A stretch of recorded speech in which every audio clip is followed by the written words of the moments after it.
Hi dear friends, welcome to my channel English with Michelle. அனைவருக்கும் பொங்கல் தின நல் வாழ்த்துக்கள். இன்னைக்கு நம்ம வெக்காபுலரியை என்ஹான்ஸ் பண்ணுறதுக்காக ஒரு 10 நியூ வேர்ட்ஸ் தெரிஞ்சுக்கலாம் வாங்க. First word anticipate. Anticipate அப்படின்னா to expect something in advance. முன்கூட்டியே எதிர்பார்க்கிறது. இப்போ எக்ஸாம்பிள் சென்டென்ஸ் பாருங்கள். We anticipate positive changes in the coming months. வருகிற மாதங்களில் நல்ல மாற்றங்களை நாங்கள் எதிர்பார்க்கிறோம். இன்னொரு எக்ஸாம்பிள் கூட சொல்கிறேன் பாருங்கள்.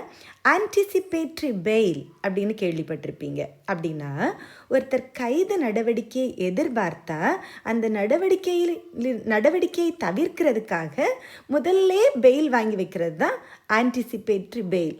யூஸ்வலாக கைது நடவடிக்கைக்கு அப்புறமா பெயில் எடுப்பாங்க.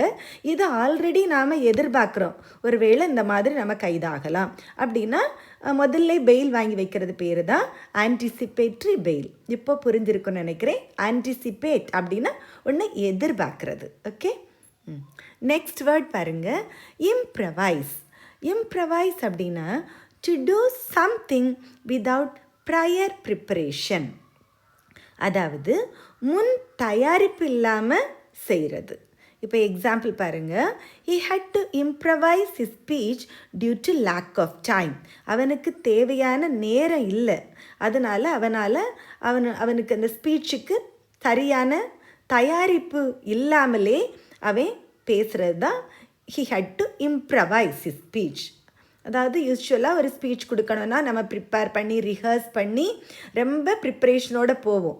பட் சில நேரங்களில் திடீர்னு ஒரு டாபிக் கொடுத்து அல்லது ஒரு வெல்கம் அட்ரஸ் சொல்லிடுங்க, ஒரு வோட் ஆஃப் தேங்க்ஸ் சொல்லிடுங்க அப்படிலாம் சொல்கிறப்ப நம்ம அந்த நேரத்தில் எதையாவது ஒன்று யோசித்து டக்குன்னு சொல்லுவோம் இல்லையா, அதை தான் நாம் இம்ப்ரவைஸ் அப்படின்னு சொல்லுவோம்.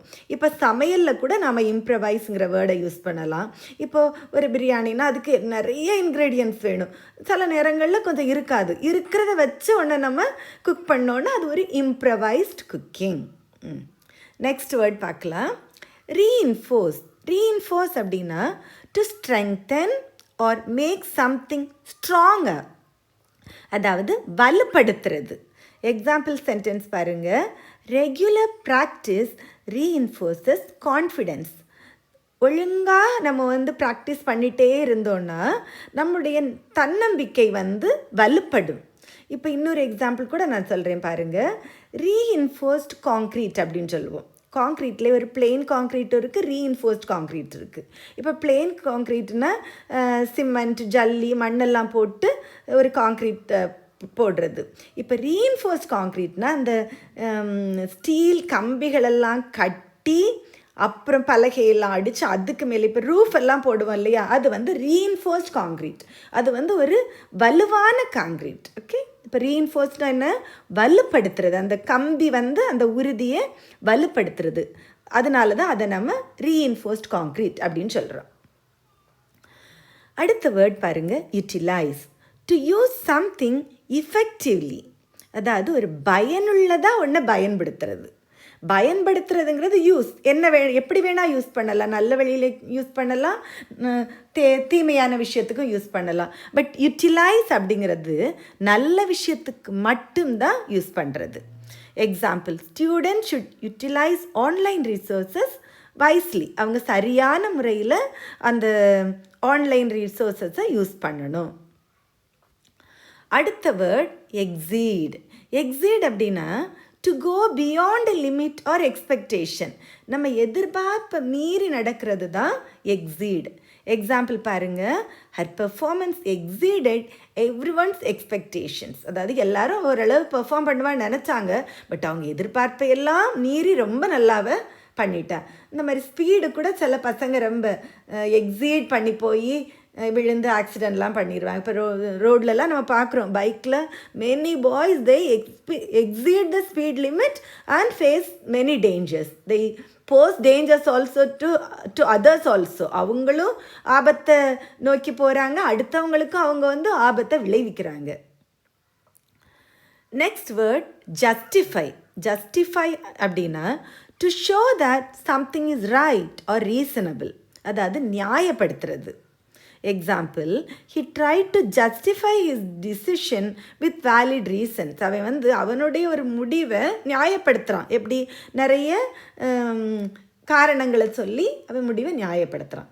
இப்போ நியாயப்படுத்துறது நியாயமான நேரத்தில் மட்டுமே நியாயப்படுத்துறது இல்லை. இப்போ நிறைய நேரம் நம்ம ஒரு தப்பு பண்ணிட்டு கூட அந்த தப்பை நியாயப்படுத்துவோம். அதுதான் ஜஸ்டிஃபை. சரியான விஷயத்துக்கு மட்டும் நம்ம நம்மளை எஸ்டாப்ளிஷ் பண்ணி நான் சரியாக பண்ணியிருக்கேன்னு சொல்கிறது இல்லை. சில நேரம் தப்பு பண்ணிட்டு கூட நம்ம பண்ணுற தப்பை அல்லது பண்ணின தப்பை நியாயப்படுத்துறது தான் justify. Next word prioritize. Prioritize அப்படின்னா to decide what is most important. முன்னுரிமை கொடுக்கறது. எதுக்கு முன்னுரிமை கொடுக்கணும் அப்படின்னு டிசைட் பண்ணுறது தான் ப்ரையரட்டைஸ்.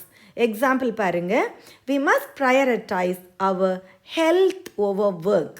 எப்போவுமே நாம் நம்மளுடைய உடல் ஆரோக்கியத்துக்கு தான் முன்னுரிமை கொடுக்கணும். நம்ம பெரியவங்களே சொல்லி வச்சுருக்காங்க இல்லையா, சுவர் இருந்தால் தான் சித்திரம் தீட்ட முடியும். நம்ம ஆரோக்கியமாக இருந்தால் தான் அடுத்து நம்ம ஒர்க்கை நம்ம நல்லா பண்ண முடியும். ஸோ நம்ம எப்போவுமே நம்முடைய உடல் ஆரோக்கியத்தை தான் ப்ரையரட்டைஸ் பண்ணணும். Next word resolve. ரிசால்வ் அப்படின்னா to find a solution to a problem. ஒரு பிரச்சனைக்கு தீர்வு காண்றது. எக்ஸாம்பிள் சென்டென்ஸ் பாருங்கள், the conflict was resolved through discussion. அந்த பிரச்சனை பேச்சுவார்த்தை மூலம் தீர்வு காணப்பட்டது. அந்த பிரச்சனைக்கு அவங்க பேச்சுவார்த்தை நடத்தி ஒரு தீர்வு கண்டாங்க, ரிசால்வ் பண்ணாங்க. Next word streamline. அப்படின்னா to make a process simpler and more efficient. அதாவது ஒரு விஷயத்தை எளிமைப்படுத்தி ஆனால் அதன் மூலம் பெட்டர் ரிசல்ட் எடுக்கிறது. ஒரு செயல்முறையை எளிமைப்படுத்துகிறாங்க, அதுதான் ஸ்ட்ரீம்லைன். எக்ஸாம்பிள் சென்டென்ஸ் பாருங்கள், the company streamlined its workflow. அந்த கம்பெனி அதோட அந்த ஒர்க் ஃப்ளோவை சீரமைச்சு எளிமைப்படுத்துறதுனால அது இன்னும் அந்த கம்பெனியில் ஒர்க் இன்னும் எஃபிஷியண்ட்டாக நடந்துச்சு. Next word withstand. வித்ஸ்டாண்ட் அப்படின்னா to resist or survive a difficult situation. ஒரு சிலரெல்லாம் ஒரு டிஃபிகல்ட் சிச்சுவேஷன் அப்படி துவண்டுருவாங்க. சிலர் அப்படி இல்லை, அப்படி தாங்கி நின்று அதில் போராடி ஈஸியாக வெளியே வந்துடுவாங்க. அந்த மாதிரி தாங்கி நிற்கிறது தான் நாம் வித்ஸ்டாண்ட் அப்படின்னு சொல்கிறோம். எக்ஸாம்பிள் சென்டென்ஸ் பாருங்கள், த building was able to withstand a heavy storm. அந்த பில்டிங் ரொம்ப ஸ்ட்ராங்காக இருந்தனால அந்த ஹெவி ஸ்டார்மை கூட அது தாங்கி நின்றுச்சுது. அது மாதிரி தான் நாம் எந்த பிரச்சனை வந்தாலும் துவண்டு போகாமல் தளர்ந்து போகாமல் நாம் எதிர்த்து நின்னோன்னா கண்டிப்பாக நம்மளால் அதில் வெற்றி அடைய முடியும்.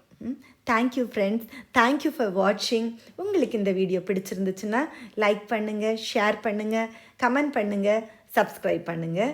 உங்களோட வேல்யூபிள் சஜஷன்ஸை எனக்கு சொல்லுங்கள். Thank you. Let's meet in the next video. Bye.